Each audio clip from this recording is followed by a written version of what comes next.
Have you ever felt that gut-wrenching frustration? That moment when you see the perfect piece of the puzzle, the exact solution to your most glaring problem, and it's right there within reach, only to watch it slip through your fingers? For Vancouver Canucks fans, that feeling just became excruciatingly real, amplified by the whispers of what could have been. You know the story. The team needs a center, a reliable two-way presence to solidify their middle ice attack. And now we've learned that Christian Dvorak, a player who perfectly fit that mold, was not only on their radar, but was a major target, only to sign a substantial deal elsewhere. This isn't just another free agent signing. It's a stark, painful reminder of the Canucks' persistent Achilles heel and their ongoing struggle to attract the very talent they desperately need. After a tumultuous season, there was a palpable sense of optimism building around the Canucks. The JT Miller trade was supposed to clear the air, Brock Boeser's re-signing was a confidence booster, and the narrative was shifting towards a fresh start, a renewed push for contention in 2025 to 26.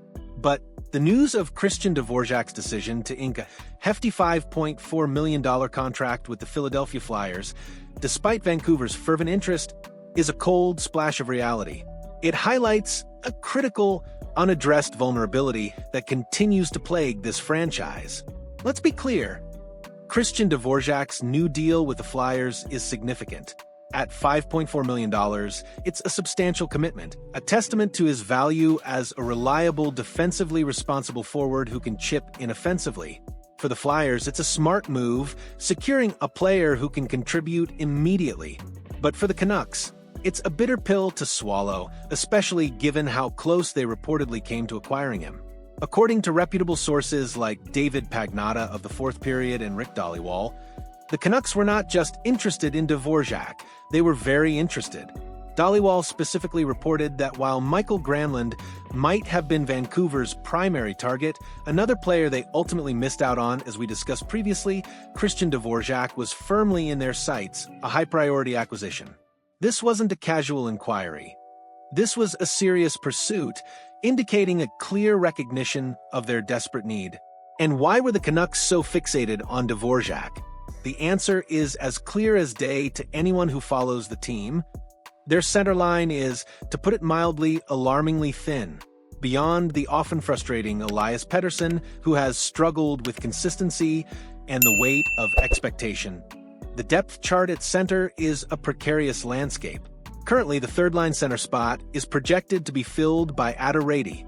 While Rady possesses undeniable potential and a promising upside, he hasn't yet blossomed into the player many anticipated.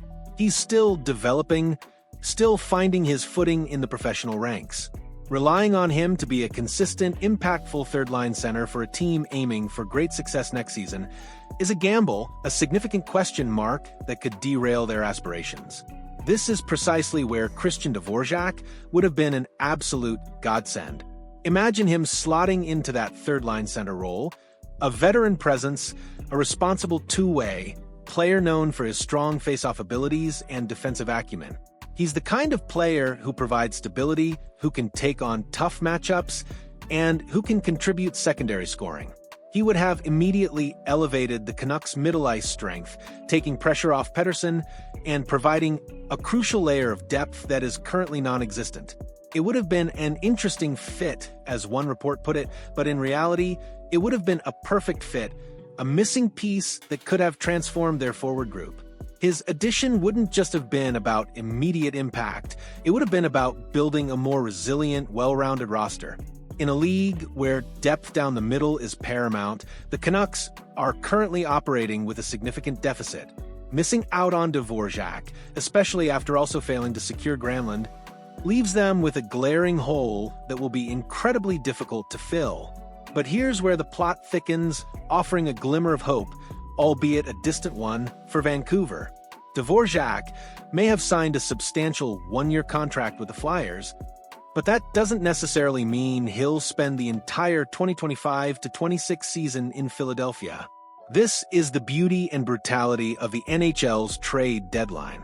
If the Flyers as a team don't perform up to expectations, If they find themselves out of the playoff picture by February, Dvorak immediately becomes one of the most attractive rental pieces on the market. Flyers general manager Daniel Briere has played this brilliantly. By signing Dvorak to a one-year deal, he's given himself a fantastic option. If the team contends, Dvorak is a valuable asset for their playoff push. If they falter, he becomes a prime trade chip, capable of fetching a significant return from a contender looking to bolster their roster for a playoff run. Reliable, two-way centers like Dvorak, especially those on expiring contracts, are a rare commodity at the trade deadline. They don't run around all the time, as the saying goes. This strategic move by Briere highlights Dvorak's perceived value across the league. And that's the other crucial takeaway from this saga: the widespread interest in Dvorak. The fact that teams from all four corners of the National League were vying for his services speaks volumes about his strong finish to the last season in Montreal. He demonstrated his ability to perform under pressure, to be a consistent contributor, and to elevate his game when it mattered most. That late-season surge clearly caught the attention of many GMs, including Vancouver's. So, while the immediate sting of missing out on Dvorak is undeniable for the Canucks, the long game might still hold a twist. Could Vancouver, desperate for center help, find themselves once again pursuing Dvorak at the trade deadline, this time as a rental?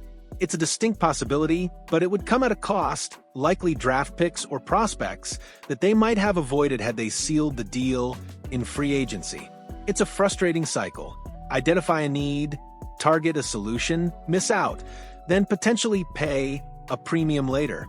The Dvorak situation is more than just a missed signing. It's a symptom of a deeper issue. It reinforces the narrative that the Canucks, despite their stated intentions and some positive moves, are still struggling to convince key free agents to buy into their vision, especially when those players have other options that offer clearer roles or perhaps less organizational drama. The center ice position remains their most glaring weakness, and the failure to land a player of Dvorak's caliber leaves them with a significant challenge to overcome if they truly aspire to great success next season. The season is approaching, and the clock is ticking. The Canucks brass will need to find another solution, either internally or via trade, to address this critical void. Because without a stronger, more reliable presence down the middle, the path to contention will remain an uphill battle, paved with the ghosts of missed opportunities like Christian Dvorak. What are your thoughts on this, Canucks Nation? Does Dvorak's signing elsewhere deepen your concerns about the team center depth, or do you believe they have other avenues to explore?